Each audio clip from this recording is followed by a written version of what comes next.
Trai sang sổ chắc gì đã hổ báo, gái kín đáo chắc gì đã ngoan, con nhà gia giáo huýt sáo vẫn lên giường, gái đứng đường vẫn có người tử tế.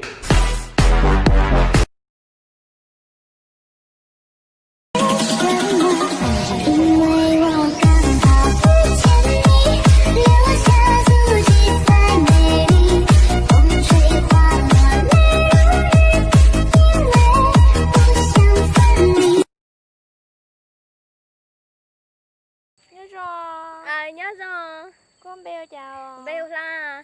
Cô tao muốn từ lúa. Tao. Cô nhớ có từ tôi á. Cô nhớ xin là. Mẹ là xin là. Cô chơi gần đó. Cả. Gần đó tiêu. Gần đây từ Hà Nội à. Có từ Hà Nội thế à. Sông Mai Hà Nội à.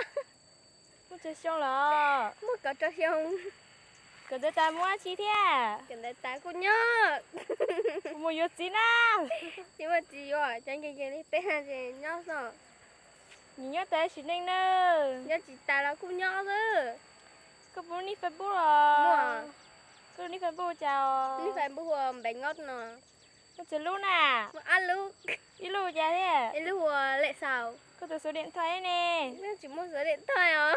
Chị có tao là Facebook à. Mua cầm máy nè. Không gặp mày mua chả. Có. Muốn tự tin đó. Em cũng muốn cầm máy mua. Nhưng muốn tự nhiên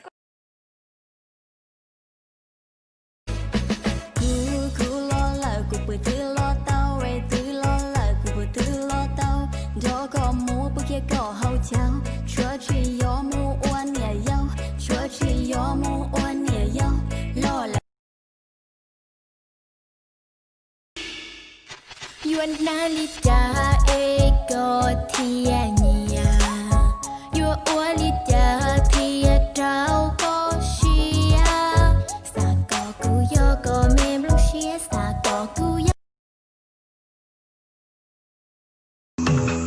Em đã làm việc có người yêu.